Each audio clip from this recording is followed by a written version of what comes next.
Tanong lang, para dun sa mga taong sakit na yata yung mangungutang. Sakit na yata nila yung palaging nangungutang. Yung, alam mo yung manhid na sa mga naniningil sa mga atraso nila. Tanong ko lang, paano kayo nakakatulog ng mahimbing gabi-gabi? Nakokonsensya pa ba kayo?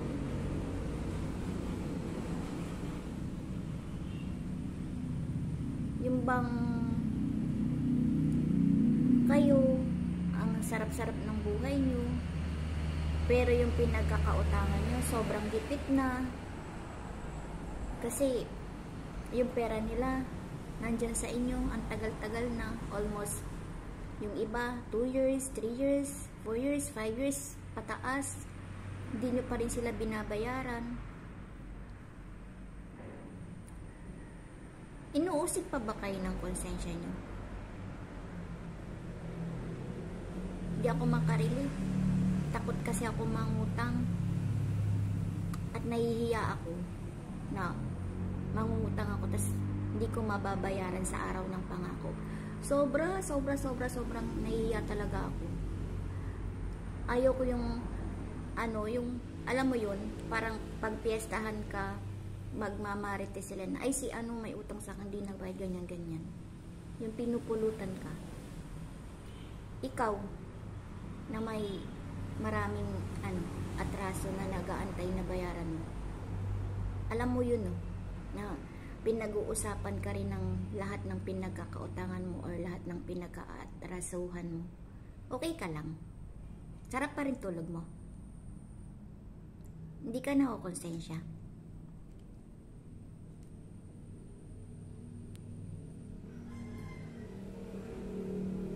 Wala kayong pakialam, no? Ang mahalaga lang sa inyo yung pag nag-birthday, may okasyon, piyesta, bongga yung handa nyo, may cake, may lechon, may pa-party. Pero ni minsan hindi sumagi man lang sa isip nyo na, ay, imbis na ihanda ko sa birthday, sa piyesta, or anumang okasyon, ibayad ko na lang kaya to sa pinagkakautangan ko or dun sa taong may atraso ako para makabawas man lang yung utang ko or yung amount na may atraso ko sa kanya. Naisip nyo ba yung ganun minsan? O hindi nyo iniisip? Ang mahalaga sa inyo, makita lang nun ng tao na masaya kayo, maganda yung buhay nyo, hindi kayo naghihirap. Pero di nila alam, mas mataas pa yata sa inyo yung utang mo. Hindi nila alam, balot na kayo ng utang. No? Mindset nyo na yung pinapangutang pa nga yung panghanda eh. Diba? Kahit walang pera, mangungutang, manghihiram para lang may maigasto sa handa. Invite yung mga friends. Akala na mga friends, galing sa pinaghirapan nyo yung pinanghanda nyo. Di nila alam, galing sa utang. Tapos ipapakain nyo sa kanila. Grabe, no? Samantalang yung pinagkakautangan nyo, pag may okasyon sila, birthday, fiesta, Pasko, New Year, wala silang mailagay sa mesa. Kasi yung pera nila nasa inyo. No? Pinapatulog nyo sa inyo. Hindi man lang kayo nag-isip na wala kayong perang bultong pangbayad. Sana unti-unti nyong bayaran. Ganun dapat yung mindset nyo. Parang hindi man lang kayo natatakot na soon kakarmahin kayo sa ibang paraan. Hindi nyo ba naisip yun?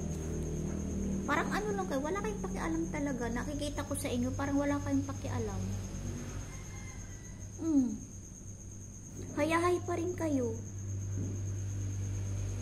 Hindi kayo nagigilty na kayo ang sarap ng buhay nyo, pero yung pinagkakautangan nyo, yung pinagkakaatrasuhan nyo, hirap.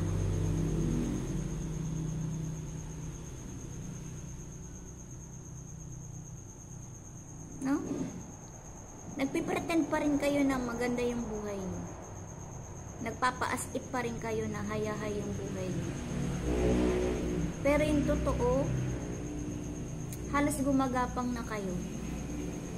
Pero hindi nyo matanggap, patuloy pa rin yung pagpe-pretend nyo. Hindi kayo nagsisikap na makapagbayad kayo. Wala yata yung sa mindset nyo na unahin mo na yung utang. Di nyo ba alam na kapag marunong kayo magbayad ng utang o yung mga atraso nyo, binabayaran nyo, mas lalo kayong binibless? Naniwala ka hindi? Sabihin hindi. Diba? Sana naman ibahin nyo yung mindset nyo na itigil nyo na muna yung outing dito, outing doon, out of town. Unahin nyo muna bayaran ng mga utang nyo, yung pinagkakaatrasuhan nyo. Saka na kayo magbongga-bongga ng handa or celebration sa mga okasyon nyo. Pag wala na kayong atraso. Pagaya niyan, dahil sa dami nyo ng atraso, maghahanda kayo sa okasyon. Hindi nyo agad ma-upload. Diba? Hindi nyo agad ma-post. Hindi kayo makapag-FB live or TikTok live. Kasi, takot kayo na makita ng pinagkakautangan nyo na nagla-live kayo, nagpo-post kayo, yung pala, galing din sa utang. Diba? Susumbatan kayo ng pinagkakautangan nyo na, may panghanda ka sa birthday, may panghanda ka sa piyesta, sa okasyon, pero wala kang pangbayad sa amin. Diba? Ganon. Tapos yung ibang pinagkakautangan, pag siningil mo, magagalit, sasabihin pa sa'yo, idaan mo na lang sa legal, kasuhan mo na lang. Hello? May pangbayad ka pa sa pangkaso? Imbis na ibayad mo sa lawyer mo, or sa mga kaso-kaso na hinahamon mo, ibayad mo na lang sa pinagkakautungan mo, diba? Uy, uncle, wake up. How to be you po, uncle. Diba? Bakit nangahamon pa kayo dun sa pinagkakautangan nyo na magkaso na lang kayo, daan nyo na lang sa legal, ganyan-ganyan. Pag kinasuhan kayo, magbabayad pa kayo ng lawyer. Ibig sabihin may pera ka. May pambayad ka ng lawyer diba? Kung yung mindset mo, imbis na ibabayad mo sa lawyer, ibayad mo na lang sa pinagkakautangan mo, sa pinagkakaatrasuhan mo, di okay. Mas lalo ka pang i-bless. Kaysa ganun na, ikaw pa yung matapang, tapos ikaw pa yung stress pag sinisingil. Pag sinisingil ka, binabayaran mo ng kadramahan mo, na wala kang kinakain, na naghihirap ganyan. Hello! Di naman bulag yung mga tao. Kahit sabihin mo na in-unfriend mo yung pinagkakautangan mo, binlock mo, yung may mga connection sa'yo at sa pinagkakautangan mo, nag-i-screenshot yan, Uy, uncle, wake up. Kahit anong tago mo, walang lihim na hindi mabubunyag. Remember that. Okay? Magbayad ka na ng utang mo. Itigil mo na yung puro pasosyal. Unahin mo yung utang mo bayaran para lalo kang mabless. Bye!